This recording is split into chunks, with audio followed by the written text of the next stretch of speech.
इंतजार साहब मैं दो चीजें और पूछना चाहता हूँ, माफी चाहता हूँ, इंटरजेक्ट कर रहा हूँ।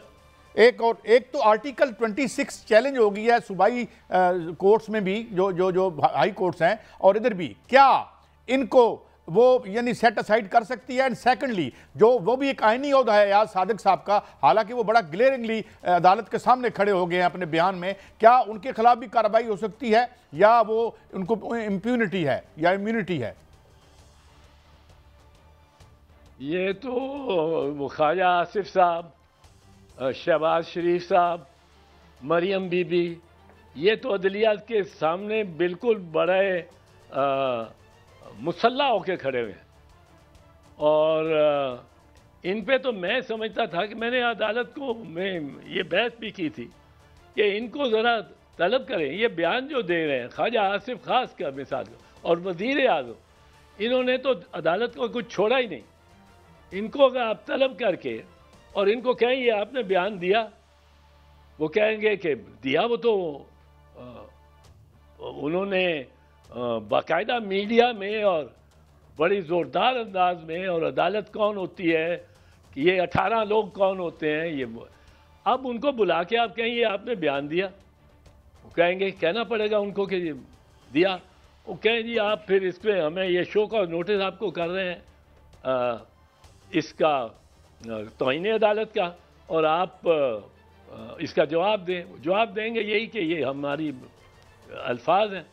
उस पे उनको कंटेम्प्ट अगर हो जाए, अगर उनको कंटेम्प्ट की सज़ा हो जाए, तो उस सज़ा की वजह से कंटेम्प्ट की, चाहे भले सज़ा till the rising of the court हो, जिस तरह के यूसुफ रज़ा गिलानी को उन्होंने दी थी, till the rising of the court. अब ये क्या है, till the rising of the court उनको सज़ा करें और भेज दें अदालत से बाहर, वो डिसक्वालीफाई हो जाएंगे to be members. Prime minister Yusuf Raza Gilani, ऐसे सजा हो सकती है क्योंकि वो भी तो अदालत के सामने खड़े हैं। अदालत के सामने खड़े हैं तो हो सकती है।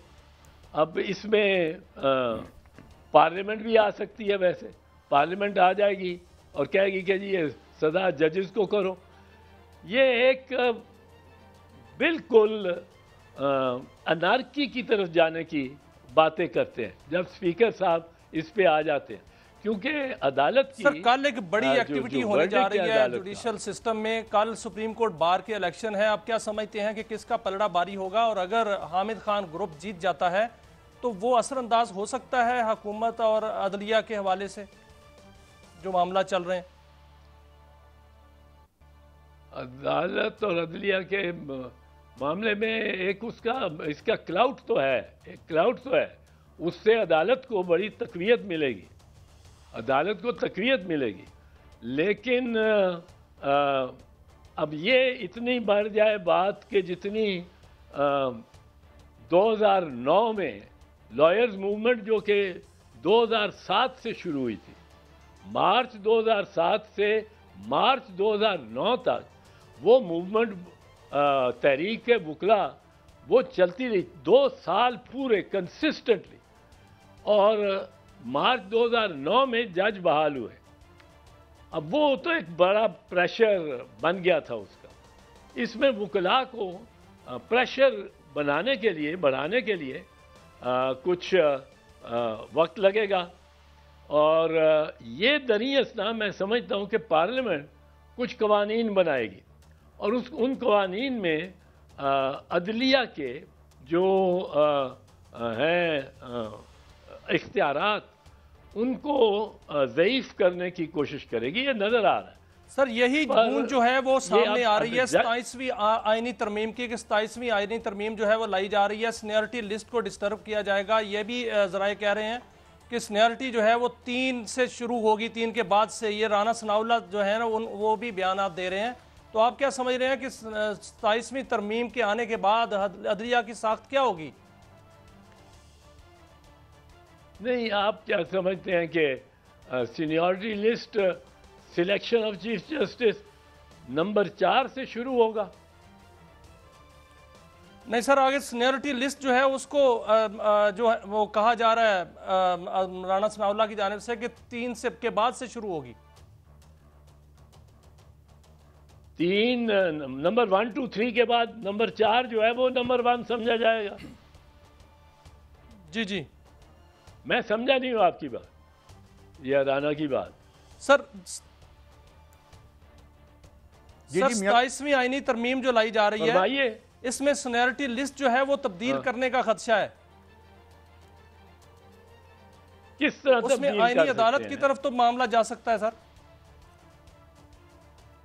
آئینی عدالت کی طرف معاملہ جا سکتا ہے، وہ تو آئینی عدالت تو بنائی ہو، چینج پھر وہ قانون کے ذریعے نہیں کریں گے، آئینی عدالت کے فیصلے کے ذریعے کریں گے.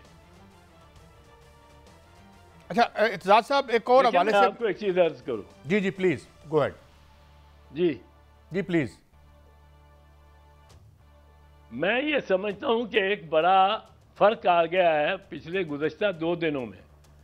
گزشتہ 2 دنوں میں بیلنس جو ہے پھر عدلیہ کی طرف ایک پرعزم عدلیہ کی طرف چلا گیا، کیونکہ یہ جو چیف جسٹس آئے ہیں اب قاضی فائز عیسیٰ صاحب، یہ انتہائی آزادانہ شخصیت ہے.